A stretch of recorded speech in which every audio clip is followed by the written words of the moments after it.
Bien-aimés dans le Seigneur, shalom. La chorale Message de vie nous a donné un enseignement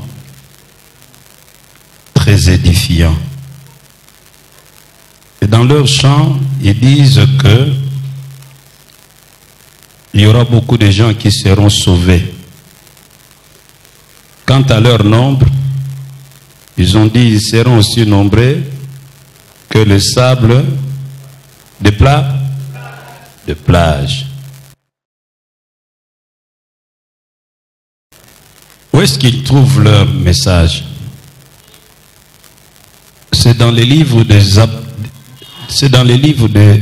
l'Apocalypse, chapitre 7, verset 9 et suivant. Après cela, je regardais, voici, il y avait une grande foule que personne ne pouvait compter, de toute nation, de toute tribu, de tout peuple et de toute langue. Ils se tenaient devant le trône et devant l'agneau, revêtus de robes blanches et de palmes dans leurs mains. Et ils criaient d'une voix forte en disant: les saluts à notre Dieu qui est assis sur le trône et à l'agneau. Et tous les anges se tenaient autour du trône, et les vieillards et les 4 êtres vivants, et se prosternèrent sur leur face devant le trône et adorèrent Dieu en disant: Amen, la louange, la gloire, la sagesse, l'action de grâce, l'honneur, la puissance et la force soient à notre Dieu au siècle des siècles. Amen. Et l'un des vieillards prit la parole et me dit: ceux qui sont revêtus de robes blanches, qui sont-ils et d'où sont-ils venus? Je lui dis: mon Seigneur, tu le sais. Et il me dit: ce sont ceux qui viennent de la grande tribulation. Ils ont lavé leurs robes et ils les ont blanchies dans le sang de l'agneau. C'est pour cela qu'ils sont devant le trône de Dieu et les servent jour et nuit dans son temple. Celui qui est assis sur le trône dressera sa tente sur eux. Ils n'auront plus faim, ils n'auront plus soif, et le soleil ne les frappera point, ni aucune chaleur, car l'agneau qui est au milieu du trône le paîtra et le conduira aux sources des eaux de la vie, et Dieu essuiera toutes larmes de leurs yeux. Nous disons bien Amen. On nous dit qu'au ciel, dans cette foule innombrable de sauvés, il y aura tout peuple, toute langue, toute tribu. Je veux que dans ta tribu, toi, tu sois compté. Alors, ce qui est intéressant, on pose la question: qui sont-ils? Et la réponse est donnée. Des hommes et des femmes qui ont blanchi leurs habits par le sang de l'agneau. Et lorsque vous continuerez la lecture chez vous dans Apocalypse 14, on nous dit quelque chose de très important sur la question de savoir qui sont-ils. C'est ici la persévérance des saints qui gardent les commandements de Dieu et la foi de Jésus. Et j'ai entendu du ciel une voix qui disait: écris, heureux dès à présent les morts qui meurent dans le Seigneur. Oui, dit l'Esprit, afin qu'ils se reposent de leurs travaux, car leurs œuvres les suivent. Ici, on donne un complément d'information, ce qui m'amène à vous donner 4 vérités sur ces gens qui vont entrer dans le royaume des cieux. On nous dit que ce sont des hommes et des femmes qui ont la foi. Deuxième chose, ce sont des hommes et des femmes qui obéissent au commandement de Dieu. Ce sont des hommes obéissants. Troisième chose, ce sont des hommes et des femmes humbles qui savent laver leurs robes lorsqu'elles ont été salies par un péché quelconque. Quatrième chose, ce sont des hommes et des femmes qui sont persévérants. Malgré la souffrance, ils tiennent et n'abandonnent pas leur foi. Donc si toi aussi qui es ici, tu as la foi en Jésus, tu marches dans l'obéissance à la parole de Dieu, et lorsque tu as fauté, tu as péché, tu sais t'humilier pour demander pardon, et puis tu es persévérant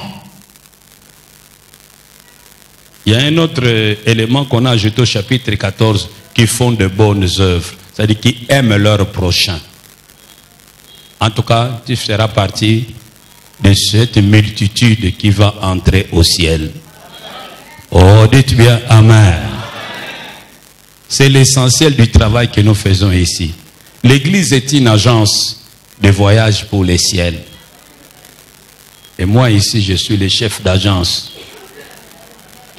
Oh, dites bien Amen. Nous avons un seul patron, Jésus-Christ de Nazareth. C'est une ambassade du ciel, l'église. Nous sommes ici, nous agissons comme les représentants plénipotentiaires de Jésus-Christ de Nazareth, sauveur de l'humanité. Et nous disons aux gens les conditions de possibilité pour aller au ciel. C'est simple. Croire en Jésus, se repentir de ses péchés, marcher dans l'obéissance, et lorsqu'on a échoué, demander pardon, aimer les prochains et persévérer. Le compte est bon. Vous avez les visas d'entrée. Oh, dites bien Amen. Une seule entrée. Vous entrez, on ne sort plus. Maintenant, je vous prie de saluer votre frère de gauche et de droite. Oh. Yo zola lo yo kama kamtozolo. Pesa muninga nombote. Tombere boye malamu no esika. Lorsque nous sommes dans l'église, ceux qui va lobi no pesa muninga mbote, pesa mbote tala e bien elongi po yebite lobi akozalana. Tala e bien. Pour lobi ceux qui a changé statut, beaucoup tanu frère nanga yaba ya église. Tellement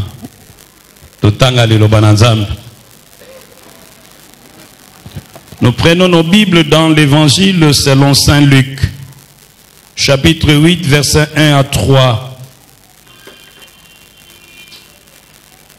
Luc, chapitre 8, versets 1 à 3. Nous lisons au nom de notre Seigneur Jésus-Christ. Ensuite, Jésus allait de ville en ville et de village en village, prêchant et annonçant la bonne nouvelle du royaume de Dieu. Les 12 étaient avec lui et quelques femmes qui avaient été guéries d'esprits malins et de maladies.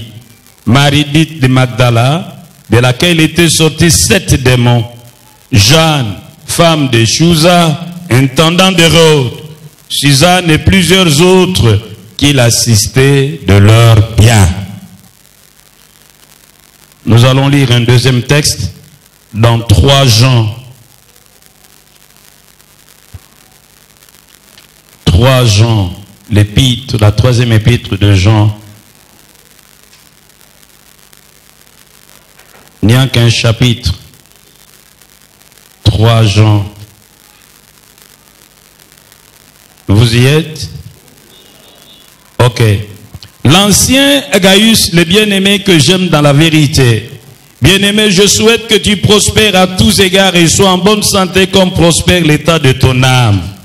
J'ai été fort réjoui lorsque des frères sont arrivés et ont rendu témoignage de la vérité qui est en toi, de la manière dont tu marches dans la vérité. Je n'ai pas de plus grande joie que d'apprendre que mes enfants marchent dans la vérité. Bien-aimé, tu agis fidèlement dans ce que tu fais pour le frère, et même pour des frères étrangers, lesquels ont rendu témoignage de ta charité en présence de l'Église. Tu feras bien de pourvoir à leur voyage d'une manière digne de Dieu. Car c'est pour le nom de Jésus-Christ qu'ils sont partis sans rien recevoir de païens. Nous devons donc accueillir de tels hommes afin d'être ouvriers avec eux pour la vérité. Nous disons bien Amen. Veuillez vous asseoir. Notre Père et notre Dieu, nous te rendons grâce pour la parole de ce jour. Parle à chacun de nous dans la puissance du Saint-Esprit au nom de Jésus-Christ de Nazareth. Amen. Le partenariat pour la mission. Tel est notre thème de ce jour. Le partenariat pour la mission.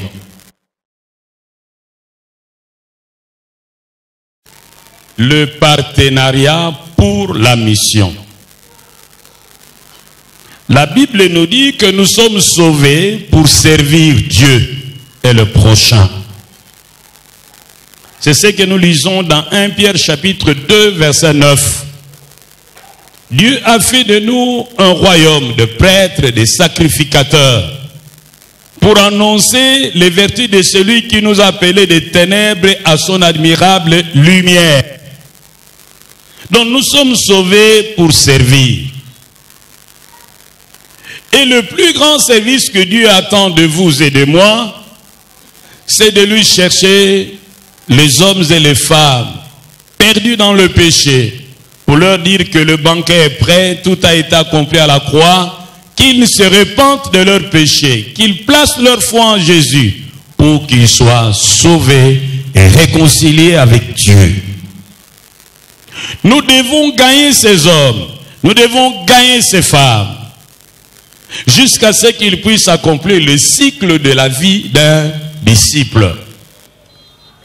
Qu'est-ce que j'entends par cycle de la vie d'un disciple? C'est-à-dire que au premier niveau, il est d'abord païen, perdu à jamais, ennemi de Dieu, séparé de Dieu.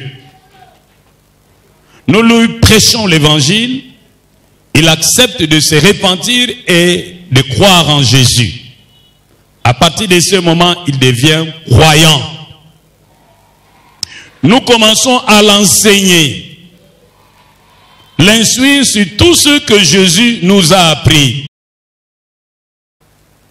C'est-à-dire un homme ou une femme capable de se prendre en charge, mais de prendre aussi les autres en charge sur le plan spirituel. Il peut servir dans l'église. Il n'est pas un chrétien patron. Il sert dans l'église. Mais il peut aussi servir à l'extérieur en témoignant de sa foi tout autour de lui. La responsabilité de faire de toutes les nations des disciples est une responsabilité commune pour tous les chrétiens. Personne n'en est dispensé. Parce que Jésus a dit dans Matthieu 28, verset 18 à 20, « Allez, faites de toutes les nations mes disciples. » C'est cela notre raison d'être ici-bas sur cette terre. Aider les hommes à se réconcilier avec Dieu. C'est la responsabilité de tout chrétien, de tout enfant de Dieu. Ce n'est pas seulement pour les pasteurs ou les évangélistes. Mais comment pouvons-nous amener les païens à la foi et à l'obéissance à Jésus-Christ? C'est par notre témoignage. Le premier témoignage, c'est un témoignage non verbal. Parlant, j'entends témoigner par la qualité de notre vie. Dans 1 Pierre chapitre 3, verset 1 à 3, on nous parle de femmes qui avaient gagné leur mari à Christ sans leur annoncer l'évangile, seulement par la qualité de leur vie. Le témoignage non verbal, c'est un témoignage puissant. Bien-aimé, une vie transformée par Christ parle mieux de Christ que n'importe quelle prédication.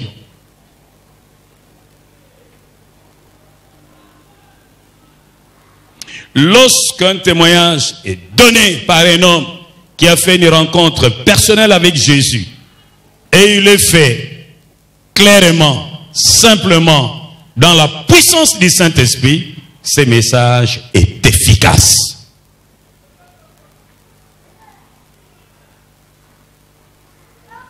L'apôtre Paul compare notre vie à une lettre. Le message que diffuse notre vie peut communiquer la vie, mais il peut aussi communiquer la mort. Mais nous ne devions pas répandre l'odeur de la mort, mais plutôt l'odeur de la vie. Moninga pelisa mwinda nayo mosusu oh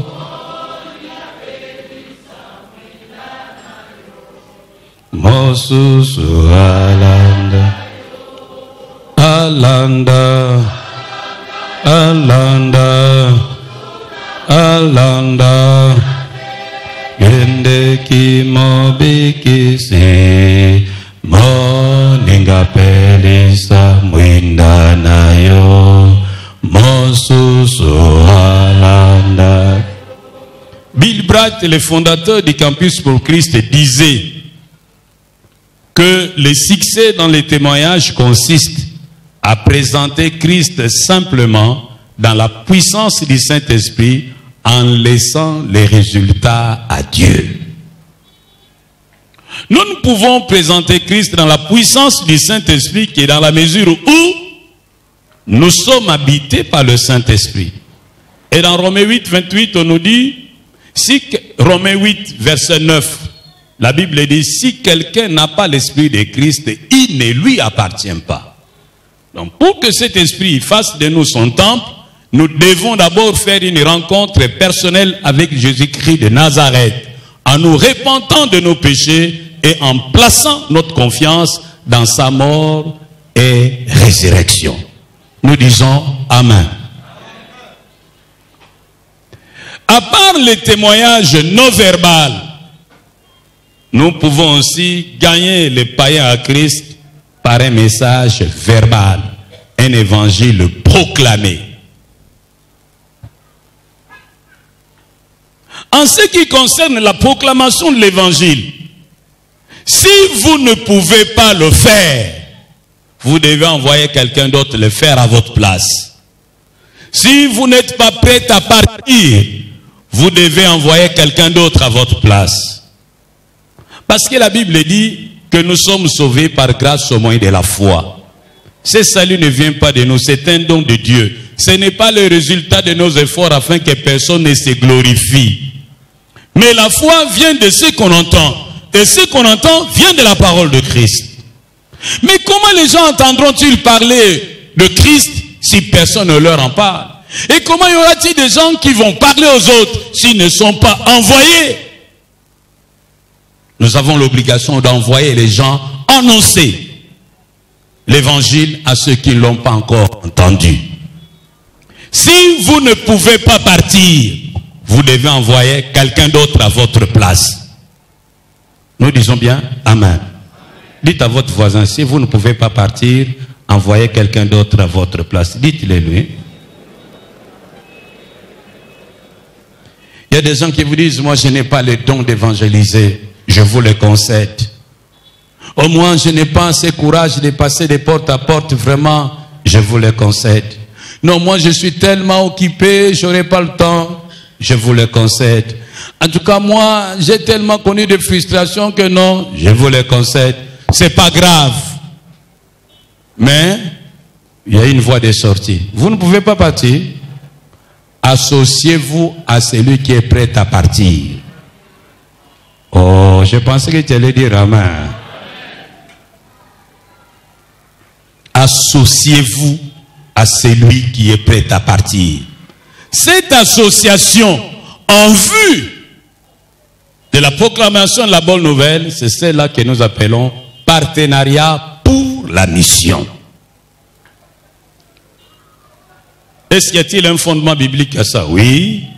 Depuis l'Ancien Testament, nous voyons que le travail de Dieu n'est pas un travail en solo, c'est toujours un travail en équipe. Dans Exode 17, 8 à 15, nous voyons Israël aux prises avec les Amalécites. Moïse est monté sur la montagne et Josué était avec les soldats dans la vallée, combattant contre les Amalécites. Moïse levait ses mains vers le ciel et Josué était plus fort. Mais au moment où les mains de Moïse commençaient à se fatiguer, les Amalécites l'emportaient sur Israël. L'ayant constaté, Aaron et Hur, qui étaient les compagnons de service de Moïse, ont décidé de soutenir le bras de Moïse. L'un à gauche, l'autre à droite. Ils ont soutenu les bras de Moïse jusqu'au moment où Josué a défait les Amalécites. Vous voyez que Josué ne pouvait pas remporter le combat, n'eût été le soutien de Moïse. Et lui-même Moïse ne pouvait pas garder ses mains en l'air pendant longtemps sans le soutien d'Aaron et Hur. Bien-aimés, malheureusement de nos jours, les chrétiens ne soutiennent pas les serviteurs de Dieu, mais ils sont prompts à les critiquer, à les condamner dès qu'une bêtise arrive, dès qu'une crise éclate. Et curieusement, au monde, il n'y a que l'armée des chrétiens qui achève ses commandants. Un commandant est blessé à la jambe, mais le chrétien viendra avec son arme pour l'achever avec une balle dans la tête. Normalement, que font les soldats dans le champ de bataille? Quand ils se battent et que leur commandant a été atteint par une balle, ils vont couvrir leur commandant et ils vont s'employer pour le sortir, l'évacuer du champ, pour l'amener, suivre les soins appropriés, loin du champ de bataille. Et une fois rétabli, il peut revenir s'il a assez d'énergie pour le faire. Mais les chrétiens, dès que le commandant est atteint par le bal, ce sont les chrétiens qui l'achèvent. C'est dommage. Les chrétiens parlent sans vergogne, sans retenue, des faiblesses des hommes qui les dirigent. Mais il est rare. Moi, en tout cas, depuis que je suis à Kinshasa, je n'ai jamais rencontré les frères de cette religion-là qui portent des robes blanches en train de parler du mal de leurs dirigeants. Je n'ai jamais vu. Il y a des amis là, des connaissances qui portent des robes blanches. En tout cas, tous ont des robes blanches. Je n'aime pas citer le nom des gens, mais vous connaissez de qui je parle. Vous ne pouvez pas trouver un membre de cette histoire-là, de cette religion-là, en train de parler à plein gosier dans un bus, dans un taxi-bus, du mal de leurs dirigeants. Ça, c'est le propre des chrétiens. Dès qu'il a une information, même celle qui n'a pas vérifié, il est prêt à vider ses unités pour envoyer l'information à tous ses contacts. Et cela font autant. Donc, c'est une fonction exponentielle. Des raisons, vous avez X exposant 1 et plus le nombre de gens que vous allez ajouter. Et le péché devient mondial. C'est triste. Mon souci est que nous puissions nous poser la question lorsque la crise éclate. Dans le chef d'un serviteur de Dieu quelconque, posez-vous la question. Est-ce qu'il vous est arrivé de prier pour ce serviteur? Sinon, taisez-vous et que l'information ne passe pas par vous. Vous n'êtes pas les porteurs de mauvaises nouvelles, mais vous êtes les porteurs de bonnes nouvelles. Vous n'enverrez à vos contacts que les bonnes nouvelles. Et si un de vos contacts vous envoie une mauvaise nouvelle, vous lui dites que ce soit la dernière fois. Parce que vous n'êtes pas porteur de mauvaises nouvelles, mais porteur de bonnes nouvelles. Oh, dites bien Amen. Nous voyons Jésus-Christ lui-même. Vrai homme de vrai homme, vrai Dieu de vrai Dieu. Celui en qui habitait la plénitude de la divinité. Lui aussi, même pour faire son travail, il a... Lorsque nous allons plus loin, nous verrons que le Saint-Esprit va choisir Barnabas et Paul. Nous disons cela dans Actes des Apôtres chapitre 15 verset 1 à 2. Dans l'église d'Antioche, le Saint-Esprit dit, mettez-moi à part Paul et Barnabas pour une mission que je veux leur confier. Travail d'équipe. Jésus lui-même va envoyer ses disciples proclamer la bonne nouvelle. Il les envoie 2 à 2. Donc le travail de Dieu, c'est un travail qui doit se faire en équipe et pas en solo.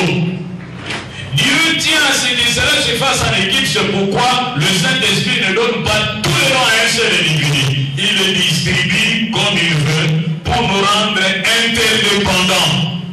Parce que c'est un travail de réseau. Moi je prêche, mais je ne sais pas chanter. Il donne le chant affisqué.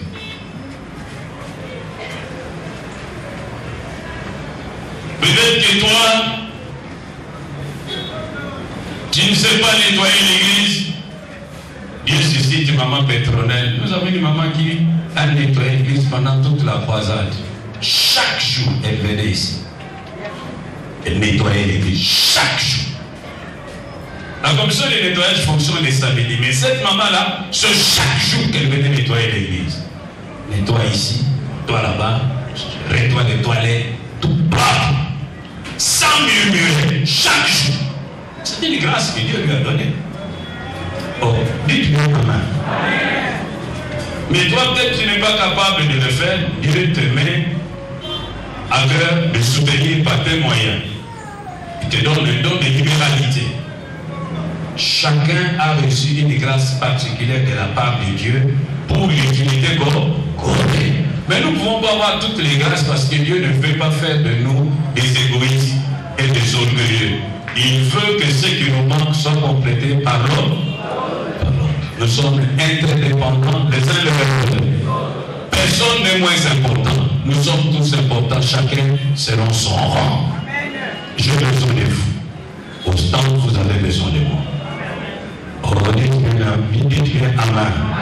Dites à votre voisin, vous êtes important pour moi. Dites-le, dites-le. Très important. Et vous êtes une bénédiction pour moi. Très important que nous le sachions. Mais ce travail de Dieu nécessite le soutien des autres. Comme je l'ai dit tantôt, Jésus lui-même a été soutenu. L'apôtre Paul nous parle du soutien qu'il avait reçu de la part de l'église de Macédoine. Dans Philippiens chapitre 2, verset 25 à 30. Alors que tout le monde l'avait abandonné, l'église de Macédoine lui a envoyé l'aide. Alors qu'il était en prison. Et en lisant dans 2 Corinthiens chapitre 11, versets 7 et 9, nous voyons que l'apôtre Paul recevait un salaire de la part des églises. 2 Corinthiens 11, 7 à 9 et 2 Corinthiens 8. Et dans sa manière de décrire la relation du serviteur de Dieu avec les autres membres de l'église, l'apôtre Paul utilise plusieurs métaphores, parmi lesquelles le militaire. Il compare le serviteur de Dieu à un militaire. Et il pose la question avec raison, y a-t-il un militaire qui fait les services militaires à ses propres frères? Ça n'existe pas. Un militaire qui va acheter son arme, qui va acheter ses munitions, qui va acheter sa tenue. Non, ça n'existe pas. Il reçoit le soutien des civils qui le lui font parvenir par les biais du gouvernement à travers leurs impôts. Il va encore utiliser la métaphore d'un planteur. Il dit, mais quel est ce planteur qui a planté son arbre et n'en cueille pas de fruits? Et enfin, il va parler d'un éleveur. Quel est cet éleveur qui a sa vache et qui ne va pas traire sa vache? Mutongona waboko la ngombe bongo afina kama bele ya ngombe na yete. Azolesa dans l'espoir que ma belle bola lobina tongo na finango. Et normalement la vache ne devait pas se plaindre. Donc moi ici, je suis comme le berger et vous, mes vaches. D'après les Écritures, j'ai le droit de vous presser. Mais j'y renonce parce que beaucoup d'entre vous ne sont pas encore mûrs. Il risque de dire les parcelles commencent à nous embêter. Mais je n'aurai pas tort de vous presser un peu. Frère, s'il vous plaît, si c'est possible, mettez-moi 20 litres de carburant parce que je suis presque au rouge. Ça ne doit pas vous déranger. Dites-vous simplement, aujourd'hui les pasteurs exercent son droit de prêt. Oh, les pasteurs exercent son droit de prêt. C'est simple. Oh, dites-le Amen. Donc moi, je dois me réjouir et je prie jour et nuit pour que Dieu vous bénisse, que vous prospériez dans vos affaires, que vous montiez sur le plan social. Et une fois élevé, qu'il vous sécurise, qu'il vous protège. Même si vous ne me voyez pas, je suis de loin. Là, ne pensez pas que Dieu vous élève pour vous-même. Non. Lorsque Dieu vous bénit, il vous bénit pour vous, pour votre famille, pour l'église et pour le pays. Oh, on dit bien Amen. Donc ceux qui ont nommé yo, Bongyo Bongyo, ils ont appris à yote, ils ont pas l'église. Tant qu'on ça la fête, pasteur Azanga. Est-ce que je me fais comprendre? Il y a des gens qui n'aiment pas inviter les pasteurs parce qu'ils vont inviter les musiciens païens. Je vais passer avec Tokocha Mouadeni.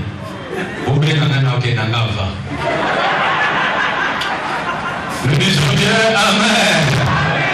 Très important. Dans la 3e épître de Jean, nous avons lu les témoignages de l'apôtre.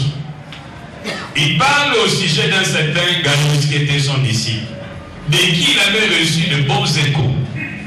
Selon les témoignages qu'il avait reçus de la part de gens qui avaient visité la ville où habitait Gaius, que Gaius était un homme bien, un homme gentil, un homme accueillant, un homme hospitalier qui savait soutenir les serviteurs de Dieu qui passaient par leur église. Et l'apôtre Jean dit, tu as bien fait d'avoir soutenu ces gens qui ont refusé de recevoir l'aide de païens. Bien aimé, c'est une honte que l'homme de Dieu puisse aller demander l'aide à des païens pour faire le travail de Dieu. C'est une honte. L'homme de Dieu doit recevoir le soutien pour faire son travail auprès des enfants de Dieu. Oh, bien Amen.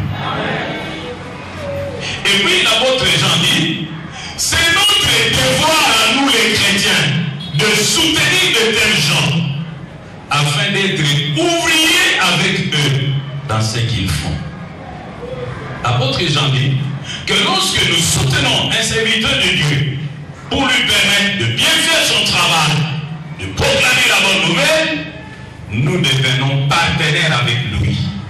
Tout comme le pôle à Manzina Kamunde. Ceux qui ne parlent pas na l'école ya Kamunde, il faut y joyer. Donc, nous devenons solidaires, nous devenons partenaires. De la même manière, nous participerons à la même bénédiction, chacun selon son rang. Et l'apôtre Jean dit que nous voyons dans la manière dont il bénit cet homme, nous découvrons finalement que tous ceux qui soutiennent le progrès des intérêts du royaume vont prospérer à tous égards. Jésus a dit, cherchez d'abord le royaume de Dieu et la vie juste que Dieu demande. Et tout le reste, vous serez donnés par surcroît. Alors, dans Hébreux 13, versets 16 à 19, je vous invite à lire ce texte avec moi. Hébreux 13, versets 16 à 19. J'aimerais que nous lisions ce passage ensemble. Hébreux 13, versets 16 à 19. Nous lisons. Et n'oubliez pas la bienfaisance et la libéralité, car c'est à de tels sacrifices que Dieu prend plaisir. Obéissez à vos conducteurs et ayez pour eux de la déférence, car ils veillent sur vos âmes comme devant rendre compte. Qu'il en soit ainsi, afin qu'ils le fassent avec joie et non en gémissant, ce qu'il vous serait d'aucun avantage. On nous donne une série d'impératifs dans nos rapports avec les serviteurs de Dieu. On nous dit que nous devons obéir à ces gens. Nous devons exercer la bienfaisance et la libéralité envers ces gens, car c'est à de tels sacrifices que Dieu prend plaisir. Nous devons également avoir envers ces gens un profond respect mêlé de crainte. Pourquoi? Parce qu'il reste sur nos âmes sur lesquelles ils auront des comptes à rendre à Dieu. Et il nous dit que si nous ne le faisons pas, et qu'ils font leur travail en dépit de ce que nous faisons, ils vont le faire avec douleur, en gémissant. Et l'auteur sacré dit, c'est qu'il vous sera d'aucun avantage.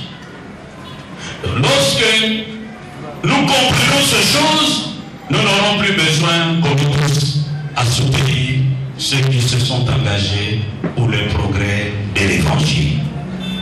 Quel type de soutien pouvons-nous donner à ceux qui se sont donnés pour proclamer l'évangile? D'abord un soutien financier, comme l'ont fait les Macédoniens vis-à-vis de l'apôtre Paul. Ils l'ont soutenu avec leur argent. Comme l'ont fait les femmes qui avaient consulté l'équipe de soutien, l'équipe de partenariat de Jésus-Christ de Nazareth. Elles ont soutenu Jésus avec leurs biens, avec leur argent. Le soutien financier. Il y a un homme de Dieu qui a écrit dans son livre sur la place de l'argent dans le travail de Dieu.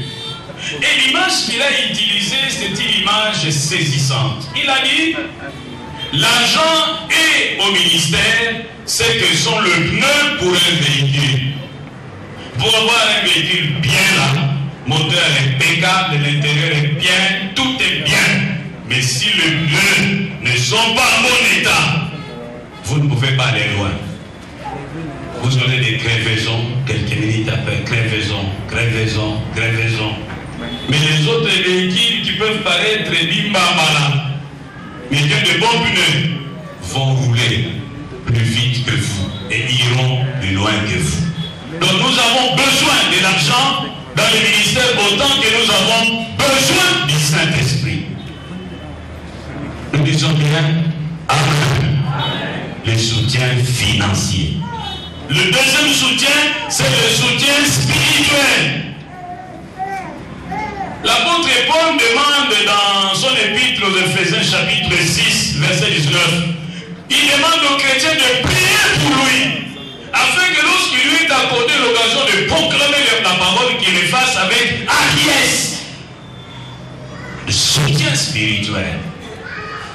Choisissez un jour de la semaine où vous priez pour votre pasteur, vous priez pour votre église, vous priez pour les gars, vous priez pour les responsables des commissions. Si vous n'avez pas ces jours, mais ne fût-ce que quelques minutes pendant votre prière de tous les jours, pensez à ces gens-là. Moi, j'ai beaucoup d'admiration pour nos frères de l'église catholique. Jamais ils ne peuvent ir une messe sans avoir prié pour Papa Wabiso à Rome, Épiscopo Nabiso à Lokumu, Épiscopo Nabiso Nabanganganza Nabiso. Dans chaque messe, ils prient. Et ça, ils ont compris l'importance du soutien spirituel. Parce que la prière peut faire infiniment au-delà de ce que vous pouvez vous imaginer. La prière peut accomplir ce que l'argent ne pourra pas accomplir. Le soutien spirituel. Est-ce que vous avez un jour où vous gênez pour votre pasteur? Est-ce que vous avez un jour où vous gênez pour les enfants de votre pasteur? Parce que nous venons, nous chassons les démons, mais les démons ne se laissent pas faire. Eux aussi rentrent, ils attaquent dans nos familles. Ils nous attaquent nous-mêmes aussi. Mais si vous ne priez pas, ce qui s'est passé lorsque les mains de Moïse se faiblissaient, se passera aussi dans la vie des serviteurs de Dieu.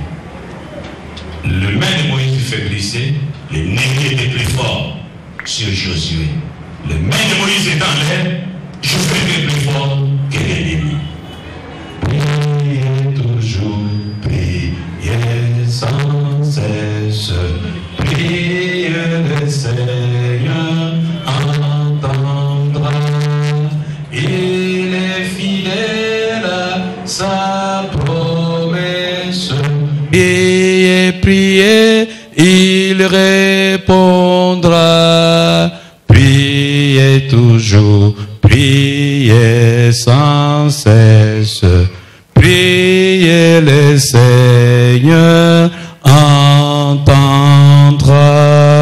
Nous Amen. Troisième soutien, c'est le soutien moral.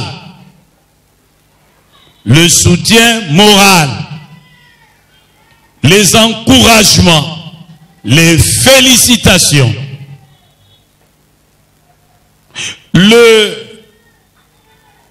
réconfort lorsque l'homme de Dieu passe par la vallée de l'ombre de la mort. Nous sommes dans une société qui ne connaît pas la valeur de l'appréciation, mais une société spécialisée dans la dépréciation.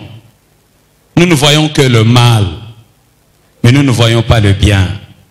Nous ne faisons que décourager les autres, les tirer vers le bas. C'est rare d'entrer dans une famille où les parents encouragent leurs enfants en leur disant ce qu'ils apprécient chez eux.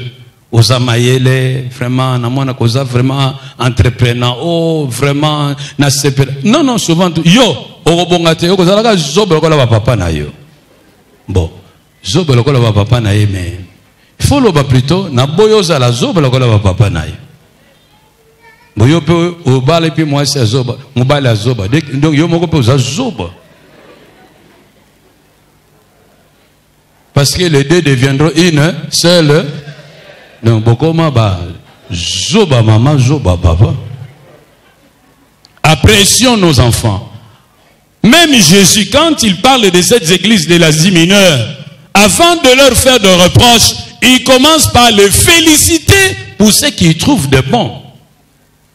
Il n'y a pas que du mal chez l'autre. On peut aussi trouver quelque chose de bien. Lorsqu'on regarde quelqu'un avec les yeux d'amour, on peut voir des qualités que les autres ne voient pas. Le serpent n'a rien de bon. Il a séduit Ève dans le jardin d'Éden. Il a maudit les enfants d'Israël dans le désert. C'est encore lui qui a tenté Jésus dans le désert. Il n'a rien de bon, le serpent.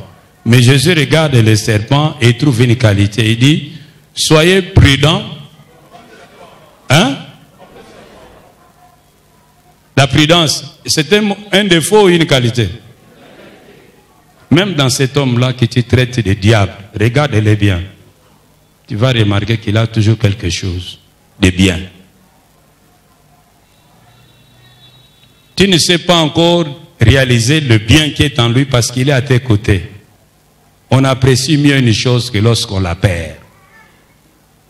Nous disons bien Amen. Donc il faut encourager. Il faut féliciter. Félicitez votre femme parce qu'elle a bien, lorsqu'elle a bien préparé. Félicitez votre enfant lorsqu'elle a fait de bons points. Encouragez, ne découragez pas. Fixez vos regards non sur les faiblesses, mais sur les qualités. Considérez les potentialités de cet homme, car l'homme est un projet. Il est en voie de devenir ce que Dieu a décidé qu'il soit. Mais en attendant qu'il devienne ce que Dieu a décidé qu'il soit, supportons-le dans ses faiblesses. On dit encore Amen. Qu'est-ce que nous gagnons en soutenant les serviteurs de Dieu dans un partenariat réussi? Dans Matthieu 10, 40 à 42, Jésus dit qu'une récompense nous sera réservée. C'est un investissement sûr. La récompense ne viendra pas du pasteur, mais viendra de celui qu'il sert. La récompense ne viendra pas du ministère que vous supportez. Parce qu'il ne s'agit pas seulement de supporter les pasteurs, pour aussi supporter d'autres ministères.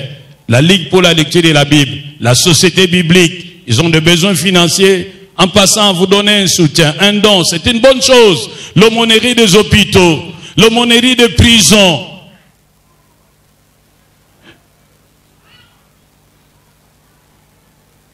Tant que vous soutenez le progrès de l'évangile, c'est lui qui a donné l'ordre suprême, vous récompensera d'une manière ou d'une autre. Il n'est pas dit qu'il va nécessairement vous donner de l'argent, mais il peut aussi vous donner autre chose. Parce qu'il y a des choses qu'on ne peut pas acheter avec de l'argent. Dieu peut vous le donner.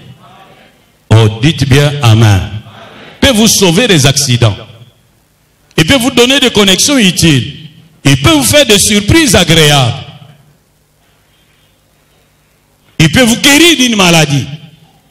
Nous voyons dans l'Ancien Testament, la Sunamite a reçu un homme de Dieu. Il a voulu apaiser son cœur, réjouir son cœur. Elle était stérile, elle a trouvé son enfant. La veuve de Sarepta, au milieu de la crise, elle a vécu dans l'abondance. Simplement parce qu'elle a apporté son soutien. Bien-aimés, nous ne manquerons pas notre récompense, car Dieu est fidèle. La Bible dit, Dieu n'est pas injuste pour oublier les sacrifices que vous consentez pour le saint. Dieu n'est pas injuste. Il vous récompensera tôt ou tard, d'une manière ou d'une autre. Qu'est-ce que nous gagnons lorsque nous soutenons dans un partenariat responsable ceux qui travaillent au progrès de l'évangile? Dans Malachie 3, verset 16, on nous parle d'un livre de souvenirs. Tout ce que nous ferons de bien sera enregistré dans les livres de souvenirs. Et vous voyez dans Ésaïe 38, Ézéchias qui prie dans sa maladie. On vient d'annoncer à Ézéchias qu'il allait mourir et qu'il devait prendre les dispositions pour son départ. Ézéchias s'est tourné contre les murs, il a pleuré. Et dans sa prière, il a dit, souviens-toi, ô Dieu, que je marchais dans l'intégrité et que je fais ce qui était bien à tes yeux. Les livres de souvenirs existent. Les livres de souvenirs existent. Je me rappelle d'un témoignage d'un homme. Un homme qui a fait son témoignage à Matadi. Son père était décédé. Et on a payé le décompte final à sa mère. Mais qu'est-ce que sa maman fait du décompte final? Sa maman priait dans une église. Cette église était inachevée. Juste la fondation et des rameaux. Cette maman, c'était une vieille diaconesse dans cette église. Dès qu'elle a eu cet argent, elle a réuni ses enfants leur disant, cet argent ne peut pas résoudre nos problèmes. Nous avons besoin de le remettre entre les mains de celui qui peut résoudre nos problèmes et vous prendre en charge. Je vais construire l'église avec cet argent. En brique cuite, elle a investi l'argent, on a construit l'église, elle était contente, elle continue à vendre ses petites marchandises. Quelque temps après, son frère est venu lui demander ce qu'elle avait fait de l'argent de décompte final. Elle a expliqué à son frère qu'il a traité de tous les mots. Ça, que n'est pas passé au voir monsieur pasteur. On va voir ce que tu vas devenir avec tes enfants. Oublie-moi. En tout cas, faut pas penser à moi. Je suis pas là-dedans. Ni de près, ni de loin. Cette maman s'est battue. Elle a fait étudier ses enfants. Ses enfants ont terminé. Ses enfants sont partis, les uns en Europe, les autres en Amérique, les autres au Canada. Dieu a fait grâce. Tous ont réussi. Oh, dites bien amen. Tous ont réussi. Maintenant, banana va comme un bongo et belé. Et leur maman leur rappelle toujours, souvenez-vous du temple. Avec le décompte fait. Mais son frère, le frère de cette maman-là, bananaye nulle part. Dieu est fidèle. Il n'oublie pas les sacrifices que les hommes consentent pour lui et pour ses serviteurs. Même un verre d'eau aura sa récompense. Oh, dites bien amen. Et dans Proverbe 11, 25, la Bible dit, celui qui arrose sera lui-même arrosé. La manière dont Dieu va t'arroser, va te récompenser, dépend de sa souveraineté. Car il fait ce qu'il veut, quand il veut, où il veut, à qui il veut, comme il veut.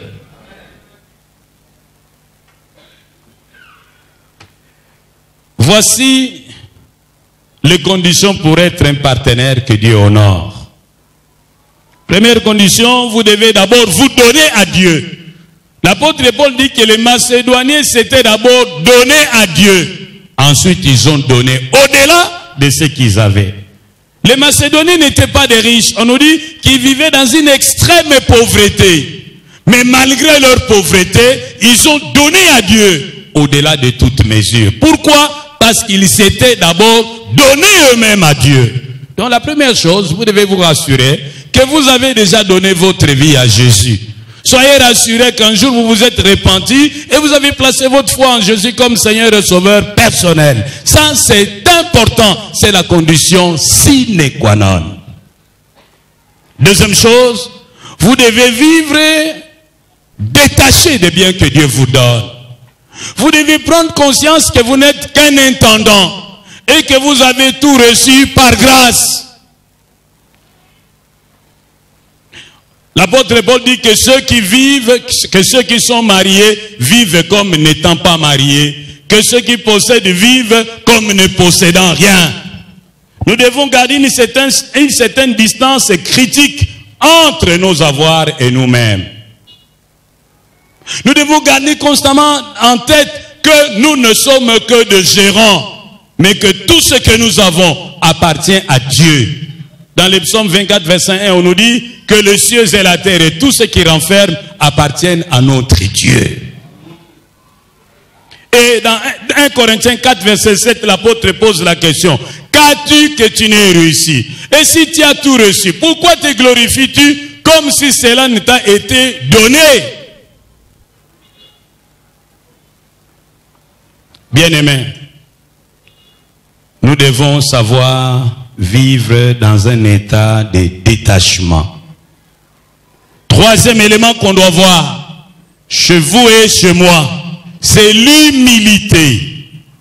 Dans Deutéronome 8, 10 à 18, Deutéronome 10, Deutéronome, chapitre 8, verset 10 à 18, la Bible nous dit que lorsque nous vivons dans l'abondance, nous ne devons pas nous enorgueillir pour dire que c'est notre force qui nous a permis d'avoir cette abondance, jusqu'à oublier Dieu qui est la source de toute richesse.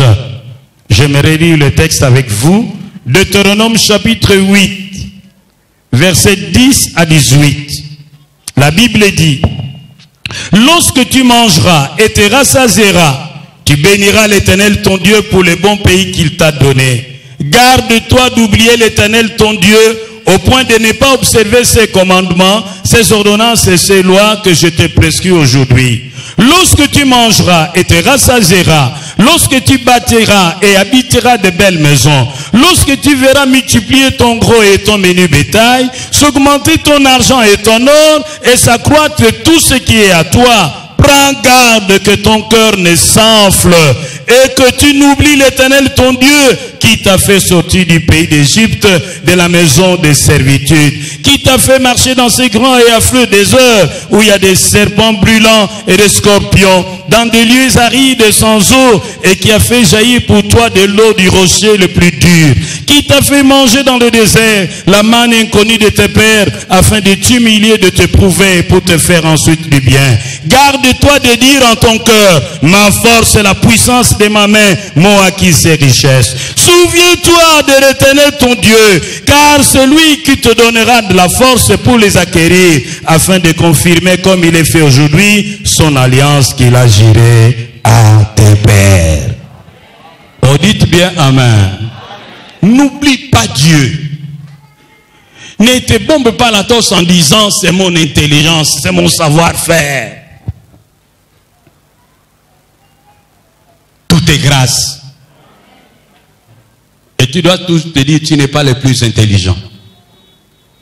Il y a peut-être un homme plus intelligent que toi, mais qui n'occupe pas les postes que toi tu occupes. Il faut bannir l'orgueil.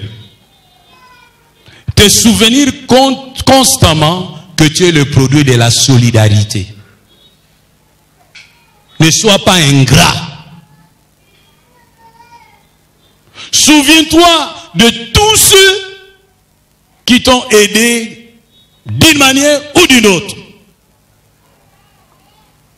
tu as été aidé par un frère, tu as été aidé par une belle sœur. Alambela yo mo fufu. Taw salisi ozoko mata ko bosana te fufu alambela yo. Yo zaka na kula kuna weba kisasa. Kuna mwinde zaka. Yo mwana kisasa ko ba mema na masuati. Epa ya yangu anzu. Omona kisasa ozo kisasa otiana mutu. Obosa na muta mema na kisasa. Oza ingrat. Nous sommes le produit de la solidarité. Et nous devons être humbles. Si tu es là, c'est parce que ton père a donné sa sémence et ta mère a donné son ovule. Tu es né. Et pendant que ta mère nettoyait les habits, il y a un frère ou une soeur qui t'est porté. Quand ton père ou ta mère allait au champ, il y a quelqu'un qui te mettait au dos, qui t'échangeait des couches, qui préparait les biberons pour toi. Surtout toi, tu buvais beaucoup de lait. Alors il ne faut pas oublier tous ces gens-là. Pour dire, oh, tout compte fait, n'ont fait que leur travail. Mais il y a aussi des gens qui n'ont pas fait leur travail. Qui t'ont fait étudier. N'oublie pas ces gens-là. Car ton ingratitude risque de fermer la porte aux autres. Oh, risque de fermer la porte aux autres. Mon frère, ma soeur, sois humble. Car Dieu fait grâce aux humbles, mais il résiste aux orgueilleux. Autre chose, il faut que tu sois fidèle. Sois fidèle. Jésus dit, sois fidèle dans les petites choses, et il fera de toi maître de grandes choses.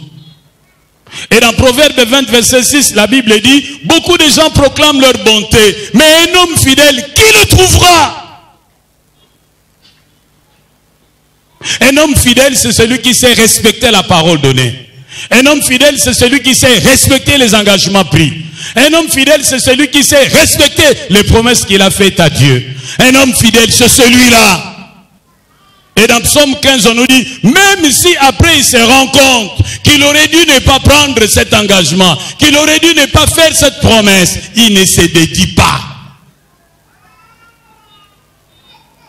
Un homme fidèle. Il est constant dans ce qu'il fait. Il est constant dans ce qu'il promet. Lorsqu'il promet que je donnerai ceci chaque mois, il le fera. Mais souvent, nous les Africains, nous prenons des engagements sous le coup des émotions. Lorsque nos émotions sont bousculées, nous prenons les engagements. Et quand les émotions passent, ça commence à poser un problème. Ah, il y a un peu communion. Jésus a dit que votre oui soit oui, que votre non soit non. La Bible dit dans Proverbe chapitre 18 verset 9, celui qui se relâche de son travail est le frère de celui qui détruit. Celui qui se relâche de son travail est le frère de celui qui détruit. Lorsque tu as pris un engagement, surtout un engagement sacré, respecte-le. Lorsque tu as fait une promesse en rapport avec le royaume de Dieu, respecte-le. Et si tu sais que tu oublies facilement, fais un ordre permanent, un ordre de paiement permanent, dépose à la banque, à l'échéance donnée, l'argent passe et tu es quitte.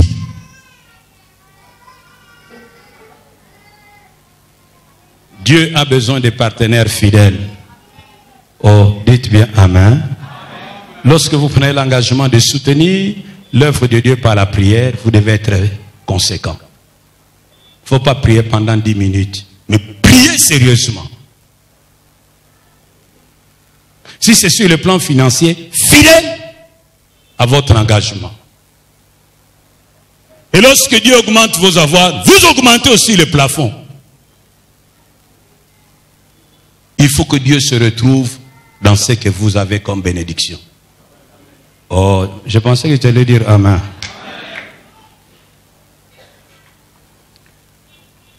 Mon frère, ma soeur, j'aimerais seulement te poser quelques questions.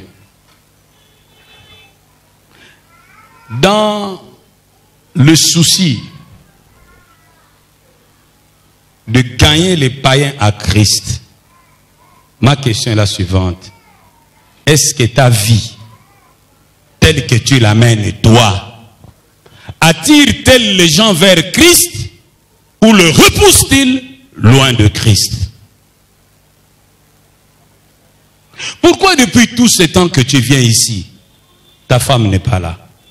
Pourquoi depuis tout ce temps que tu viens ici, ton mari n'est pas là? Pourquoi tes enfants ne te suivent-ils pas?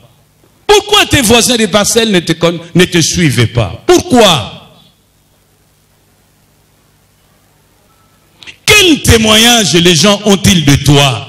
Qu'est-ce qu'ils lisent comme message de ta vie? Es-tu un obstacle à la conversion des autres?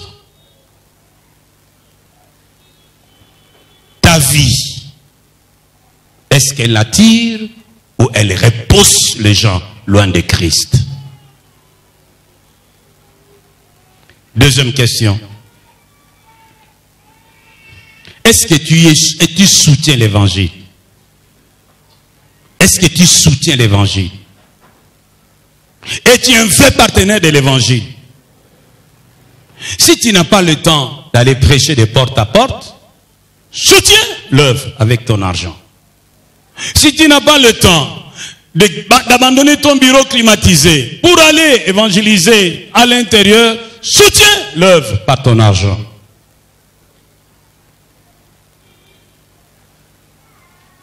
Vous pouvez aussi contribuer à la formation d'un pasteur. Vous demandez combien il faut pour former un pasteur, il faut autant, vous soutenez un pasteur jusqu'à la fin de sa formation. C'est aussi une manière de contribuer à l'avancement du royaume. Vous pouvez aussi soutenir la radio. C'est aussi une manière pour vous de contribuer au progrès de l'évangile. Et vous pouvez aussi soutenir un homme de Dieu en le bénissant. Nous pouvons poser des gestes qui peuvent parler au travers des siècles. Et c'est par là que je vais terminer. Jésus va être honoré par une femme autrefois prostituée qui avait un parfum de nard de grande valeur, d'une valeur équivalente à environ un salaire annuel d'un cadre moyen d'une entreprise bien payée. Cette femme, c'était toutes ses économies. Et cette femme est venue répandre cette huile sur Jésus. Judas a été offusqué par ce geste qu'il a jugé d'un geste fou. En disant, on aurait pu vendre ces parfums et distribuer l'argent aux pauvres. Et Jésus de réagir en disant, vous aurez toujours les pauvres parmi vous. Et se retournant vers la femme le dira, partout où l'évangile sera annoncé, on parlera de toi.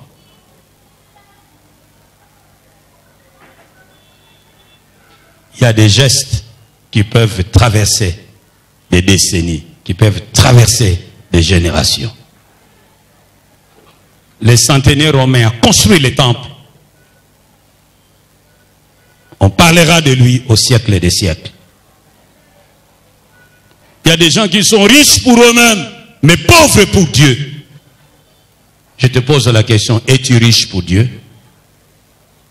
Généreux envers les amis, les collègues, les connaissances, mais égoïste envers Dieu, envers ses serviteurs.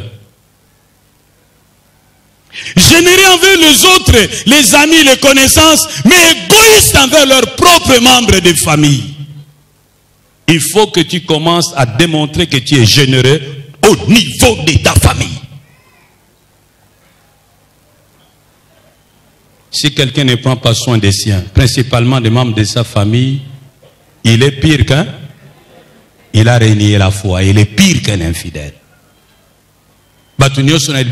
Papa bonheur. Mais nanda ko po baso eloko pa na yo, maman na bana il faut ba gêner. Toko gêner lundi, toko banda lundi, toko sisa vendredi, bongo toko yebisa papa samedi, nzamba sunga. Ça l'a raté. Et il y a aussi des gens qui donnent facilement pour l'œuvre de Dieu, mais pas aux serviteurs de Dieu. Na pesipo nanda kwa nzambe. Mais jamais kolba papa c'est na kabelio.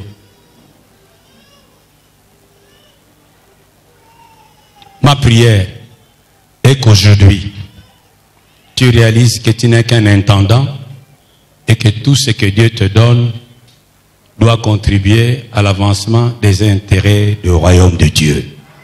Si tu ne peux pas aller, envoie quelqu'un d'autre à ta. Que le Seigneur te bénisse.